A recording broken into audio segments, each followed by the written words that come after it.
Humane Society Durham region, and presenting tonight is Vera, who is a shelter volunteer. Vera. Good evening, ladies. Nice to see you again. Thank you for letting me present. A little bit of background. The Humane Society is made up of a volunteer board of directors, staff members, and volunteers. We're a community resource, and we're dedicated to protecting and providing temporary shelter and compassionate care to all pets who are unwanted, abused, neglected, and abandoned in our community while they await their new beginning in life.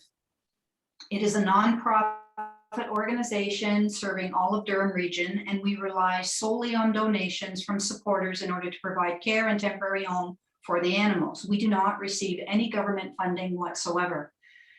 Pets can become abandoned, neglected, alone, and uncared for when their person has health issues, battles mental illness, or passes away, and family members may not be available or interested to take the pet. The sadness on the animal's face as he or she waits by the window every day afterwards for their human to come back is heartbreaking. There's times when a person is evicted from their home and the one-room space in the house won't allow pets, and they've tried living in the motel for months, but soon to be found out and the pet is surrendered.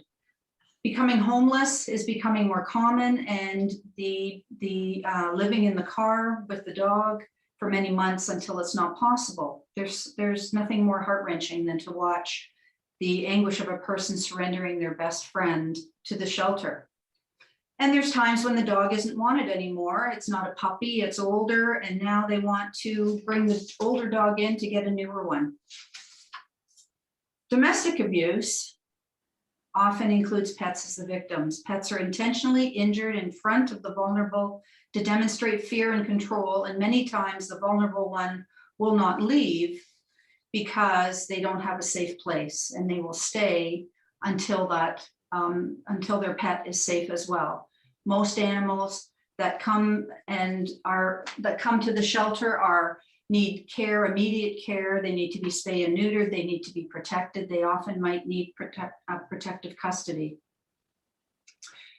There's a couple of examples here. We have this dog here in our area. He lived in the vestibule in the front veranda of their property.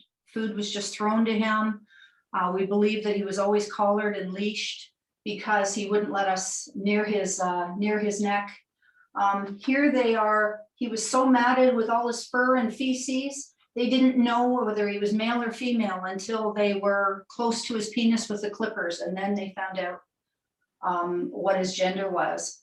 This is Joe, and he's fallen out of a second-story window, and they didn't think that he would walk again, and we had him for months and months and months, and we were able to rehabilitate him to give him some sense of, good living.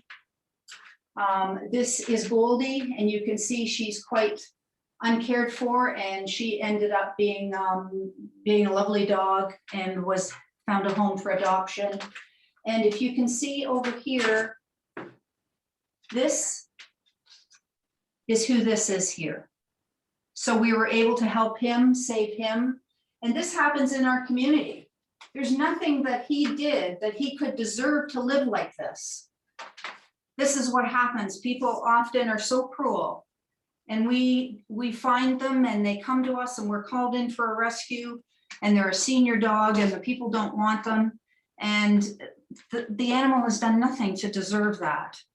Just recently, we were asked to come in to pick up a senior dog, and she is so overweight.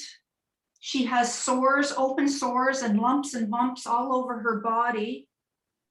And she had an area cordoned off in the living room. She was just left behind, and she was cordoned off and with an open bag full of food. It's cruel, it's terrible, and they come to us at all times of the day and night. There's times that Alzheimer's and dementia will change how the pet is treated, which will include being locked in closets and rooms. And there's times where the dog has lived its life at the end of a chain in a yard with no human contact. It's not fair, it shouldn't happen. And the pandemic, we've had pandemic puppies where people have adopted them, and then found that they don't want them anymore, and they bring them back and they haven't been trained. They have behavioral issues. They might have separation anxiety. They just thought it would be something that they would do during the pandemic. It's been tough times for everybody, understandably so. The animals have no voice except us as people. And as you can see from here, there's nothing that they could have done or should have done that deserves that kind of treatment. And we give them their life back the best way that we know how. And we receive no government funding. We rely totally on donations. Thank you very much for listening to me. I hope that you can find the kindness in your heart, and you can see that these are members of everybody's family, and the cruelty is not fair. They've not done anything to deserve anything like this. They come to us, we care for them, we love them. Thank you.